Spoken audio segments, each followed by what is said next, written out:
حضرت موسیٰ کا واقعہ ایپیسوڈ 3۔ السلام علیکم دوستو، پچھلی قسط میں اپ نے دیکھا کہ اللہ تعالیٰ نے حضرت موسیٰ اور بنی اسرائیل کو فرعون کے ظلم سے نجات دی، سمندر میں راستہ بنایا اور فرعون اپنے لشکر سمیت غرق ہو گیا۔ اب ایک نئی آزمائش کا آغاز ہوتا ہے۔ سمندر پار کرنے کے بعد حضرت موسیٰ اپنی قوم کو لے کر صحرا کی طرف روانہ ہوئے۔ برسوں کی غلامی ختم ہو چکی تھی، لیکن اللہ تعالیٰ اب ان کی تربیت فرما رہے تھے تاکہ وہ ایک مضبوط اور فرمانبردار قوم بن سکیں۔ چند دن سفر کے بعد وہ ایک ایسی قوم کے پاس سے گزرے جو بتوں کی عبادت کر رہی تھی۔ ان لوگوں نے اپنے بتوں کو خوب سجا رکھا تھا اور ان کے سامنے جھک رہے تھے۔ یہ منظر دیکھ کر بنی اسرائیل کے کچھ لوگ حضرت موسیٰ کے پاس آئے اور کہنے لگے، اے موسیٰ، ہمارے لیے بھی ایسا معبود بنا دیں جیسے ان لوگوں کے پاس ہے۔ یہ سن کر حضرت موسیٰ کو بہت افسوس ہوا۔ انہوں نے فرمایا، تم بہت نادانی کی بات کر رہے ہو، یہ لوگ گمراہی میں ہیں۔ اللہ نے تمہیں فرعون جیسے ظالم سے نجات دی، سمندر میں راستہ بنایا، اپنی قدرت کی اتنی بڑی نشانیاں دکھائیں، پھر بھی تم بتوں کی خواہش کر رہے ہو۔ عبادت صرف ایک اللہ کی ہوتی ہے، کسی اور کی نہیں۔ قوم خاموش ہو گئی، لیکن حضرت موسیٰ سمجھ گئے کہ ان کے دلوں میں ابھی ایمان کو مزید مضبوط کرنے کی ضرورت ہے۔ صحرا کا سفر دوبارہ شروع ہوا اور آگے ان کی زندگی میں مزید بڑے امتحانات آنے والے تھے۔ دن گزرتے گئے اور گرمی کی شدت بڑھتی گئی۔ آہستہ آہستہ پانی ختم ہونے لگا، بچوں کی پیاس بڑھنے لگی، بوڑھے کمزور ہونے لگے اور جانور بھی تھکن سے نڈھال ہو گئے۔ بنی اسرائیل پریشان ہو کر حضرت موسیٰ کے پاس آئے اور کہنے لگے، اے موسیٰ، ہمارے پاس پینے کے لیے پانی نہیں رہا، اب ہم کیا کریں؟ حضرت موسیٰ نے اپنی قوم کو تسلی دی اور فرمایا، صبر کرو، اللہ تعالیٰ ہمیں ہرگز اکیلا نہیں چھوڑے گا۔ پھر حضرت موسیٰ نے اللہ تعالیٰ سے دعا کی۔ اللہ تعالیٰ نے حکم دیا، اپنے عصا سے اس پتھر پر ضرب لگاؤ۔ حضرت موسیٰ نے فوراً اللہ کے حکم پر عمل کیا۔ جیسے ہی عصا پتھر پر لگا، اللہ کی قدرت سے اس میں سے 12 چشمے جاری ہو گئے۔ بنی اسرائیل 12 قبیلوں میں تقسیم تھے، اس لیے ہر قبیلے کے لیے الگ چشمہ جاری ہوا تاکہ کسی قسم کا جھگڑا نہ ہو۔ سب لوگوں نے پانی پیا، اپنے برتن بھرے اور جانوروں کو بھی پانی پلایا۔ لیکن اللہ کی نعمتیں صرف پانی تک محدود نہیں تھیں۔ صحرا میں نہ کھیت تھے اور نہ بازار، اس کے باوجود اللہ تعالیٰ نے ان کے کھانے کا بھی انتظام فرمایا۔ ہر روز ان پر من نازل ہوتا جو ایک میٹھی نعمت تھی، اور سلوا نامی پرندے آتے جن سے انہیں تازہ گوشت مل جاتا۔ صحرا کی تیز دھوپ سے بچانے کے لیے اللہ تعالیٰ نے بادلوں کو ان پر سایہ کرنے کا حکم دیا تاکہ ان کا سفر آسان ہو جائے۔ اتنی بڑی بڑی نعمتیں ملنے کے باوجود کچھ لوگ پھر بھی شکایت کرنے لگے۔ انہوں نے کہا، ہم ہر روز ایک ہی طرح کا کھانا کھا کر تھک گئے ہیں، ہمیں سبزیاں، دال، پیاز اور لہسن چاہیے۔ حضرت موسیٰ نے افسوس سے فرمایا، کیا تم اللہ کی عطا کی ہوئی بہتر نعمتوں کو چھوڑ کر کم درجے کی چیزیں مانگ رہے ہو؟ تمہیں اللہ کا شکر ادا کرنا چاہیے، ناشکری نہیں۔ حضرت موسیٰ اپنی قوم کو بار بار سمجھاتے رہے کہ اللہ کی نعمتوں کی قدر کرو، کیونکہ شکر کرنے والوں پر اللہ اپنی رحمت مزید بڑھاتا ہے۔ من و سلوا کی نعمت اور بے شمار معجزات دیکھنے کے باوجود بنی اسرائیل کے دل مکمل طور پر اللہ تعالیٰ کی اطاعت پر قائم نہ ہو سکے۔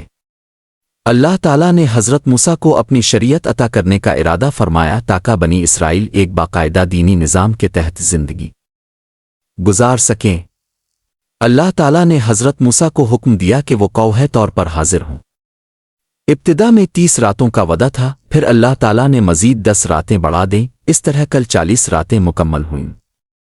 روانگی سے پہلے حضرت موسیٰ نے اپنے بھائی حضرت ہارون کو بلایا اور فرمایا، میرے بعد میری قوم کی نگرانی کرنا، اصلاح کرتے رہنا اور فساد کرنے والوں کے راستے پر نہ چلنا۔ حضرت ہارون نے یہ ذمہ داری قبول کر لی، جبکہ حضرت موسیٰ اللہ تعالیٰ کے حکم سے طور کی طرف روانہ ہو گئے۔ جب حضرت موسیٰ طور پہنچے تو اللہ تعالیٰ نے ان سے کلام فرمایا۔ یہ حضرت موسیٰ کے لیے ایک عظیم اعزاز تھا، اسی وجہ سے انہیں کلیم اللہ کہا جاتا ہے۔ اللہ تعالیٰ نے حضرت موسیٰ کو پتھر کی تختیوں پر لکھی ہوئی شریعت عطا فرمائی، جن میں بنی اسرائیل کے لیے احکامات اور نصیحتیں درج تھیں تاکہ وہ اللہ کی اطاعت کرتے ہوئے اپنی زندگی گزاریں۔ ادھر حضرت موسیٰ کی غیر موجودگی میں بنی اسرائیل بے صبری کا شکار ہونے لگے۔ کچھ لوگ کہنے لگے، موسیٰ کو گئے بہت دن ہو گئے، نہ جانے وہ کب واپس آئیں گے۔ اسی دوران ایک شخص جس کا نام سامری تھا لوگوں کے دلوں میں وسوسے ڈالنے لگا۔ اس نے محسوس کیا کہ لوگ اپنے نبی کی غیر موجودگی میں کمزور پڑ رہے ہیں، چنانچہ اس نے ایک ایسا منصوبہ بنایا جس نے پوری قوم کو ایک بڑے فتنے میں مبتلا کر دیا۔ ادھر حضرت موسیٰ کوہ طور پر اللہ تعالیٰ سے ہم کلام تھے اور ادھر سامری اپنے منصوبے کو عملی جامہ پہنا چکا تھا۔ اس نے بنی اسرائیل سے جمع کیے گئے سونے کے زیورات کو آگ میں پگھلایا اور ان سے ایک بچھڑے کا مجسمہ تیار کر دیا۔ پھر اللہ تعالیٰ کی آزمائش کے طور پر اس مجسمے سے ایسی آواز نکلنے لگی جیسے زندہ بچھڑا بول رہا ہو۔ یہ منظر دیکھ کر بہت سے لوگ حیران رہ گئے۔ سامری نے موقع سے فائدہ اٹھاتے ہوئے کہا، یہی تمہارا معبود ہے اور موسیٰ کا بھی معبود، لیکن موسیٰ اسے تلاش کرنے چلے گئے ہیں۔ یہ الفاظ سنتے ہی بہت سے بنی اسرائیل اس کے دھوکے میں آ گئے۔ وہ بچھڑے کے گرد جمع ہونے لگے، اس کے سامنے جھکنے لگے اور اس کی تعظیم کرنے لگے۔ جب حضرت ہارون نے یہ سب دیکھا تو فوراً لوگوں کو جمع کیا اور فرمایا، اے میری قوم، تمہیں اس بچھڑے کے ذریعے آزمایا جا رہا ہے۔ تمہارا رب صرف اللہ تعالیٰ ہے، اسی کی عبادت کرو اور میری اطاعت کرو۔ لیکن لوگوں نے ان کی بات ماننے سے انکار کر دیا اور کہنے لگے، جب تک موسیٰ واپس نہیں آتے ہم اسی بچھڑے کی عبادت کرتے رہیں گے۔ حضرت ہارون نے بار بار انہیں سمجھایا مگر اکثر لوگ اپنی ضد پر قائم رہے۔ ادھر 40 راتیں مکمل ہو چکی تھیں۔ اللہ تعالیٰ نے حضرت موسیٰ کو مقدس تختیاں عطا فرمائیں جن میں بنی اسرائیل کے لیے احکام اور ہدایات لکھی ہوئی تھیں۔ حضرت موسیٰ ان تختیوں کو لے کر خوشی خوشی اپنی قوم کی طرف روانہ ہوئے، لیکن جب وہ اپنی بستی کے قریب پہنچے تو انہیں شور و غل کی آوازیں سنائی دیں۔ جیسے جیسے وہ آگے بڑھے ایک ہولناک منظر ان کے سامنے آ گیا۔ وہی قوم جسے اللہ تعالیٰ نے فرعون کے ظلم سے نجات دی تھی، وہی لوگ آج ایک سونے کے بچھڑے کے سامنے سجدہ ریز تھے۔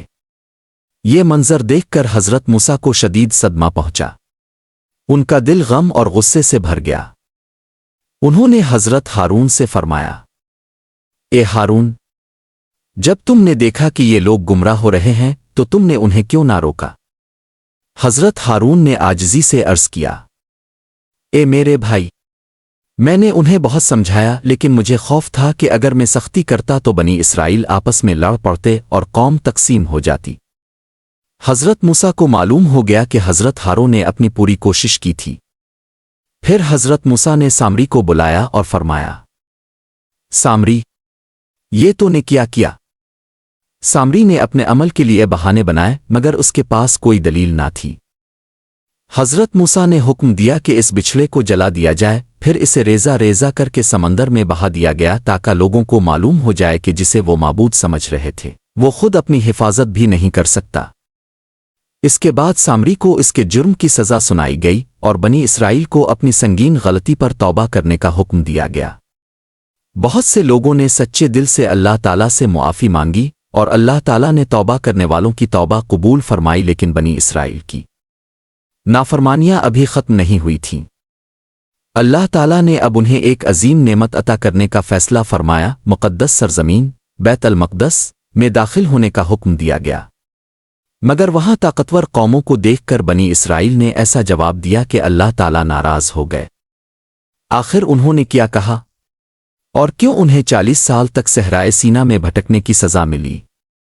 یہ جانیں گے حضرت موسیٰ کی سیریز کے قسط 4 میں۔